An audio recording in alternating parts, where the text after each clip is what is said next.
പ്രിയമുള്ളവരെ, ഞാൻ പറയാൻ പോകുന്നത് പൊറോട്ടയുടെ കഥയാണ്. ഈ കഥയിലെ താരം മൈദയാണ്. ഈ കഥ ഓരോ മലയാളിയും കേൾക്കേണ്ട കഥയാണ്. കഥ തുടങ്ങുന്നത് അങ്ങ് ഇംഗ്ലണ്ടിലാണ്. കഴിഞ്ഞ നൂറ്റാണ്ടുകളിൽ ഇംഗ്ലണ്ടിൽ മൈദ ഉപയോഗം കൂടുതലായിരുന്നു.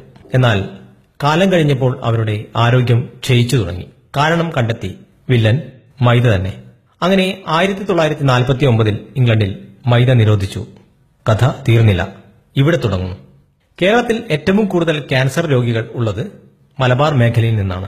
കേരളത്തിൽ ഏറ്റവും കൂടുതൽ പൊറോട്ട കഴിക്കുന്നത് ഈ മലബാറുകാർ ആണെന്ന കാര്യത്തിൽ ആർക്കും സംശയം ഉണ്ടാകാൻ തരമില്ല. പണ്ട് ഞാനും പൊറോട്ട ഉപയോഗിച്ചിരുന്നു. എന്നാൽ ഇതിന്റെ ദോഷവശങ്ങൾ മനസ്സിലായപ്പോൾ അത് നിർത്തി. മൈദ എന്തെന്നും എങ്ങനെ ഉണ്ടാക്കുന്നു എന്നും പറയാം. ഗോതമ്പിൽ പ്രധാനമായും 3 ഘടകങ്ങളുണ്ട്: ജം, തവിട്, എൻഡോസ്പേം. ഗോതമ്പിൽ നിന്ന് എൻഡോസ്പേം നീക്കം ചെയ്യുന്നു. ഈ എൻഡോസ്പേം സൂക്ഷ്മമായി പൊടിച്ചാണ് മൈദ ഉണ്ടാക്കുന്നത്. ഇങ്ങനെ പൊടിച്ച മൈദക്ക് മഞ്ഞ നിറമാണ്. ഈ നിറം കളഞ്ഞ് വെള്ള നിറമാക്കാൻ ബെൻസോയിൽ പെറോക്സൈഡ് എന്ന രാസവസ്തു ഉപയോഗിക്കുന്നു. ഈ ബെൻസോയിൽ പെറോക്സൈഡ് ചൈനയിലും ഇംഗ്ലണ്ടിലും യൂറോപ്പിലും നിരോധിച്ച രാസവസ്തുവാണ്. മൈദ വളരെ മൃദുവാണ്. അതിനായി അലോക്സിൻ എന്ന രാസവസ്തു ഉപയോഗിക്കുന്നു.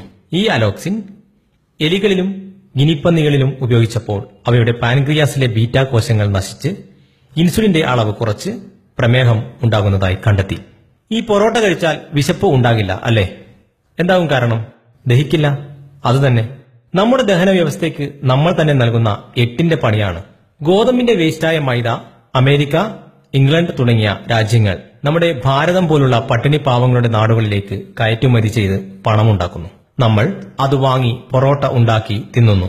പലരും ഇതൊന്നും സമ്മതിക്കില്ല. അവരോട് എനിക്ക് ഒന്നും പറയാനുമില്ല. എന്റെ പ്രിയ കൂട്ടുകാർ ആരും മൈദ പശ ഉണ്ടാക്കാൻ അല്ലാതെ ഭക്ഷ്യവസ്തുക്കൾ ഉണ്ടാക്കാൻ ഉപയോഗിക്കരുത്. ഈ സന്ദേശം എല്ലാവരിലും എത്തിക്കാൻ ശ്രമിക്കുക. നല്ലതും ചീത്തയും തിരിച്ചറിയാൻ നമുക്ക് ശ്രമിക്കാം.